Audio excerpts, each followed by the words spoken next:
Welcome to East Coast LQ Reviews. Today, I'm joined by Erik, also known as Thomas Mello 75, also known as Massachusetts Beer Reviews. I found Tanner in Rhode Island. Wow. Yeah, you found me. Very good. So, we got a beer review for you guys, duo beer review. We're going to be doing a little Modestman. This is C.O.A. Center of Attention Mega. So it's 8.5% alcohol by volume. Let me show the front of the can really quick. C.O.A. Mega. And it is 8.5% alcohol by volume.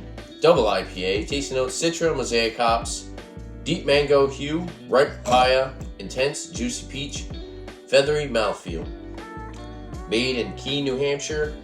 And we don't have a date, I believe. Modestman doesn't put dates on their can. If Bumpy Road Brews, go subscribe to that guy. If he bought this beer, it's got to be pretty fresh. Actually, no, I bought that from the packy. Whoa. Yeah. News to me. That is friggin' awesome. I better get on top of that. Yeah, the packy was pretty cool. That's actually the last time I went to go hang out with him and him and John. Okay. I went there after. That's ridiculous. All right, good to know. Yeah, I got some other beers. And I've started to notice the Bissell Brothers is now in some package stores. It's got color to it. There we go. I think we're good. That's a really good looking color. Oh, hold on one second. Yeah. We're not getting as much light as we should be. Whoa. There you go. Minimal. Better. Bam. There you go. Now we're... That is a...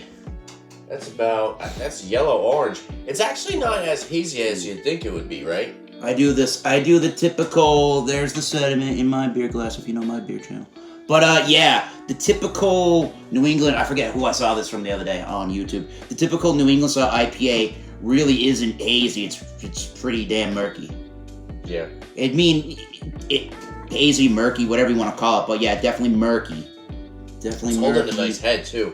Yeah. It's got some nice head retention. Actually, yeah, there you go. 8.5. Yeah, so it's got this like bone white, frothy, creamy white head on top. Eggshell.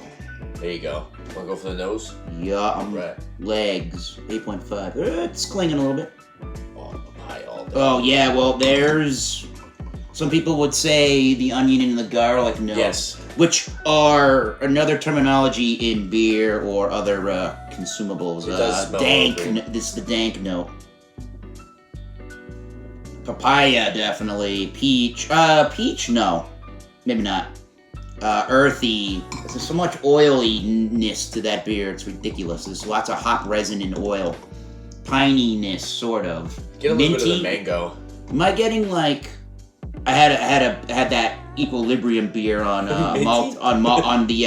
the beer show with Bumpy on Monday, and it was like so piney that it kind of came across a little bit like eucalyptus mint or something. It was like almost like that in a way. Like if you really were in a pine forest and you were really getting it in, you can almost get like a minty something or other. I could be imagining that though. No, I see what you're saying. I had a beer that I had that banana cream pie. It wasn't as mint as this, but I do get like a little bit of that Eucalyptus or something. I said the mango. Then there's like a honey-like sweetness, a little bit of breadiness. Oh, honey, yeah, sure. But yeah, I think I'm not really getting much of the peach. I'm not getting much of anything that says 8.5%. True. Really. Yeah, I'm not really. It's a little tiny sting in the background, but hardly any of that. So they say. I'm liking the smell of this. They say peach. They say peach, huh? Yeah, peach, Citra, Mosaic. Mosaic is berry. Blueberry. Let's see. Cheers. Blueberry notes, maybe.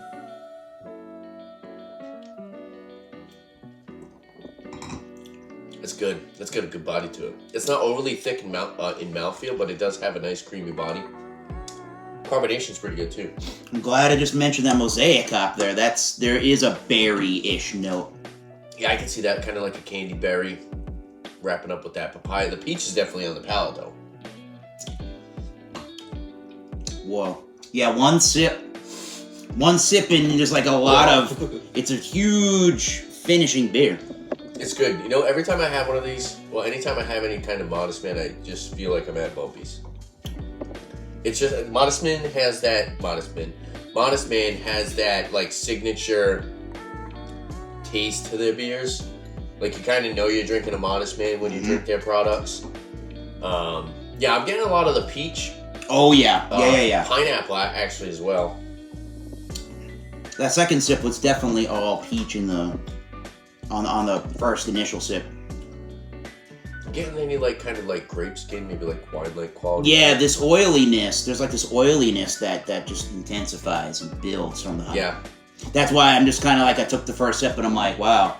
Like, that just started to... Some whiskeys do that, right? Where you drink the thing and then as it evaporates or finishes or whatever, it's leaving you with all these different little subtle nuances. Yeah. Definitely very peachy, very oily, hop resiny. I'm not really getting as much of the onion and the garlic note, that dank note. Because this kid's probably like, it has to be at least a month old. It's coming across more resiny than it is really dank. Yeah, I bought this probably like a couple weeks ago. Okay.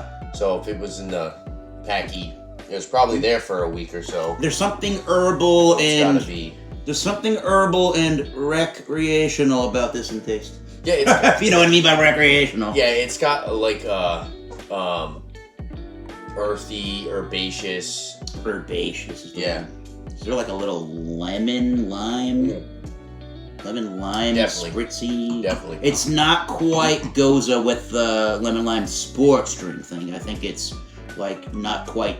It's not salty like that, but it kind of has a lemon lime flavor. It's not sour Goza, I think, but I'm definitely getting that somewhere. It is actually. It's got a little bit of an acidity to it. There's a little bit of a tart, but it's more like crisp, refreshing tart. It's not like sour tart.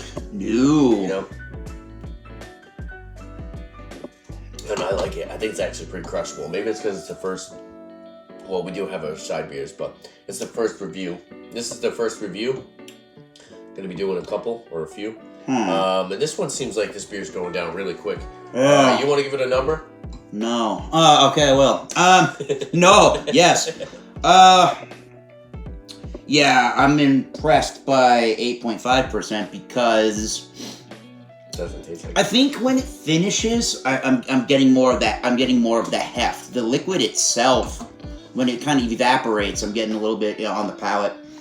I get more of the 8.5. But right now, while you're just drinking the liquid, you're not really getting it. It's pretty well balanced. I do think it's on the moderate side of the bitterness. I think fans that don't like their New England IPA super bitter and fans that do probably would find middle ground with this C.O.A. So for me, considering all the different New England IPAs, I guess I would give that a 90.